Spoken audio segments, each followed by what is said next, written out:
Salut, c'est Red, développeur du jeu Epic Battle Run, et comme prévu la semaine dernière, aujourd'hui on va parler de la conférence que j'ai donnée à l'école 42. Et j'ai plusieurs annonces à te faire en fin de vidéo, dont la fameuse date de sortie du jeu Epic Battle Run, donc je te propose de rester jusqu'à la fin.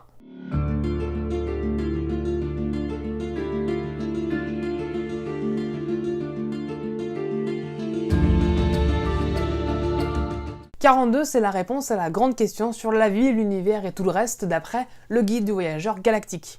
Mais c'est aussi le nom de l'école fondée notamment par Xavier Niel qui forme des développeurs. C'est un établissement gratuit qui propose une pédagogie basée sur l'élaboration de projets et qui cherche à favoriser les échanges entre les étudiants puisqu'ils vont être amenés à échanger leurs connaissances.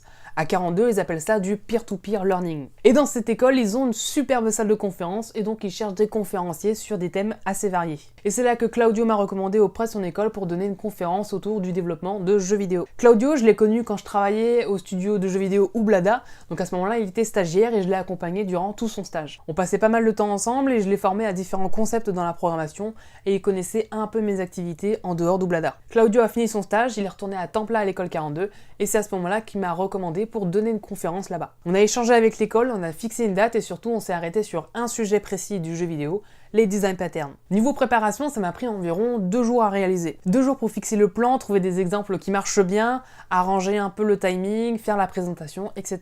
Donc durant ce talk, je me suis donné 3 objectifs. Premier objectif, ce talk doit pouvoir parler à des aspirants développeurs dans le monde du jeu vidéo, mais également pouvoir être transposable dans le monde du web, du logiciel par exemple. On doit avoir un prérequis par rapport à la programmation orientée objet, puisque les design patterns sont particulièrement efficaces dans ce cadre-là. Et en 1h30, parler de 7 design patterns différents, ce qui nous permet de pouvoir prendre le temps pour des questions-réponses entre chaque chapitre. Le jour J, c'était compliqué.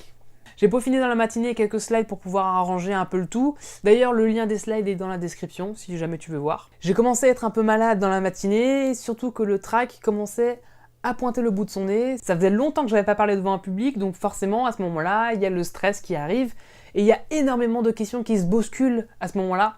Donc il faut pouvoir gérer ça, et pour moi c'est clairement pas facile. Est-ce que ça va intéresser les gens? Est-ce que ça va leur apporter quelque chose? Est-ce que je vais correctement parler? Est-ce que je vais pas faire de grosses fautes? Surtout que l'événement est enregistré. Est-ce que je vais être dans les temps? Est-ce que je vais pas être trop long ou au contraire trop court? Ouais, à ce moment-là c'est le bordel dans ma tête. Donc on part à midi, la conférence commence à 14h. Donc on arrive à l'école, on rentre, on visite un peu, c'est franchement stylé.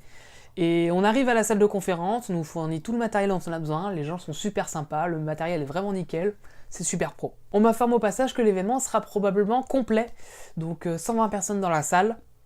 Ah, j'essaie de pas me foirer non plus. Quand je fais une vidéo, j'ai mon texte, j'ai le temps devant moi, je fais plusieurs prises et je garde la meilleure, et pour le coup je fais pas mal de prises. Donc c'est des conditions qui sont totalement différentes d'une conférence. Là c'est du live et c'est un exercice qui est beaucoup plus compliqué je trouve. Les gens commencent à arriver, la salle se remplit tranquillement et au final, effectivement, la salle est complète. Stress. L'événement commence, Claudio qui m'a invité prend la parole et je commence à parler. Et pile à ce moment-là, plus aucun trac. T'es lancé, t'as plus le temps de penser, t'as plus 36 000 questions à avoir, juste tu es là et tu fais ton travail. Et la conférence se déroule vraiment bien, les gens réagissent, il y en a même qui rigolent à certaines de mes blagues. Si, je vous jure. Il y a des questions, il y a des personnes qui rentrent dans la salle en plein milieu et qui doivent rester debout parce qu'il n'y a plus de place. Et on partage ce moment ensemble pendant 1h30. Après la conférence, il y a eu un paquet de personnes qui sont venues me voir pour poser des questions un peu plus personnelles ou demander quelques éclaircissements par rapport à la conférence. J'ai eu le droit aux premiers feedbacks qui sont bons, les gens ont apprécié le talk et surtout ils ont énormément appris. Ouf. Et là la pression descend d'un coup, c'est bon, c'est passé. Les gens ont apprécié, il y a eu de bons retours et je l'ai bien vécu, donc c'est parfait. Et sur 42, ils mettent en place une plateforme de feedback pour savoir si l'intervention était bonne, s'il y a par exemple un intérêt à faire revenir l'intervenant, donc je devrais avoir les résultats dans pas longtemps. J'ai beaucoup apprécié donner cette conférence aux étudiants de 42, d'ailleurs il y en a certains qui nous ont rejoints sur cette chaîne, donc salut!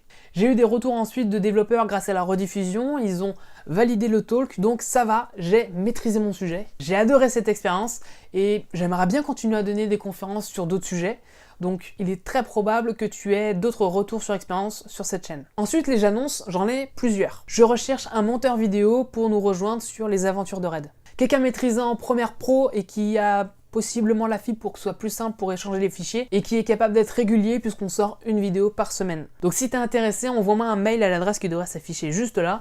Ça devrait être lesaventuresderedpro@gmail.com. Et dans l'objet du mail, indique bien monteur vidéo, comme ça je pourrais traiter correctement le mail. Annonce numéro 2, on ouvre un Discord. Ce sera l'occasion de pouvoir échanger, de faire de petites game jam ensemble, et pourquoi pas de s'entraider dans la conception de nos jeux. Le lien est dans la description, et on utilisera également ce Discord pour les bêtas du jeu Epic Battle Run. J'en profite également pour te convier sur Twitter et Instagram. D'ailleurs, on a ouvert un nouveau compte Instagram pour représenter Rest Studio, donc je t'invite également à le suivre. Et on lance un concours Twitter à l'approche des 500 abonnés sur YouTube. On fait gagner une carte Google Play, donc si ça t'intéresse, n'hésite pas à nous suivre sur Twitter. Et on se voit samedi prochain, 18 h comme d'habitude. À la semaine prochaine, la bise.